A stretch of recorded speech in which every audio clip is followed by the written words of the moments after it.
রমজানের ভিতরে মরাও কিন্তু সৌভাগ্য, এটা জানেন? রমজানের ভিতরে আমি একটা যুক্তি দেই, কেন হুজুররা মানবে কি মানবে না জানি না, কেন হুজুরগুলোকে তো মানতে পারবো না, এই জন্য যুক্তি দিতেছি। রমজানের দোচকের দরজা কি থাকে? আচ্ছা, রমজানে যে মরলো দুচোখে দেওয়ার তো সুযোগ নেই, কেন দরজাই তো বন্ধ, ওর জন্য তো আর খুলবে না। কি খুলবে নাকি? কি কি বলেন? খুলবে দরজা? কি রমজানের কে বলছে দরজা বন্ধ? আল্লাহ রাসূল বলছে দরজা উগলিকাত আবওয়াবুন নার, জাহান্নামের দরজা বন্ধ, ফুতিহাত আবওয়াবুল জান্নাহ। বুঝা গেল এইদিকে রাস্তা যখন বন্ধ, রাস্তা এইদিকে খোলা আছে, আমার গাড়ি এইদিকেই যেতে হবে, ওইদিকে যাবে না। জান্নাত মুআসাত, সহানুভূতি দিয়া জান্নাত কামায় আনিব।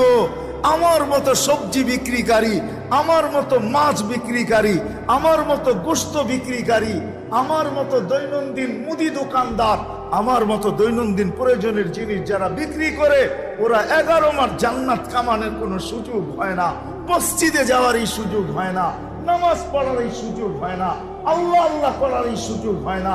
আমি একটা মাস বাইসা নিছি, আমি এই মাসে জান্নাত কামায় নিব, কিন্তু বন্দেগি দিয়া তো পারবো না, এই জন্য বাইসা নিছি, আমি সহানুভূতি দিয়া কামায় নিব। বলো কোলামা যে সহানুভূতির বিনিময়ে জান্নাত দিবে কি দিবে না? ওয়াদা আছে কি নাই? তখন আপনিও বলতেন যে তুমি জান্নাতের জন্য লাভ নিবে না, তখন ক্রেতারও 2টা কাজ করত, প্রয়োজনের বেশি এক রত্তি কিনত না, প্রয়োজনের বেশি এক রত্তিও বেশি নিত না। এমন না যে যেই দামে কিনা ওই দামে বিক্রি, সারা বছরটা কিনা ফ্রিজে রেখা দেয়। তাহলে ক্রেতাও হয়তো এরকম যে যা প্রয়োজনের চেয়ে বেশি এক রত্তি নিব না। যদি জিজ্ঞাসা করে কেন, আমিও সহানুভূতি দেখাইতে চাই, ওরও জান্নাত দরকার, আমারও দরকার।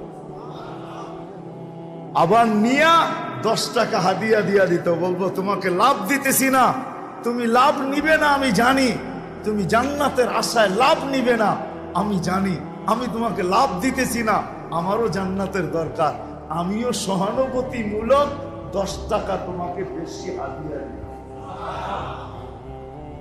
তাহলে আমার সমাজটা এরকম।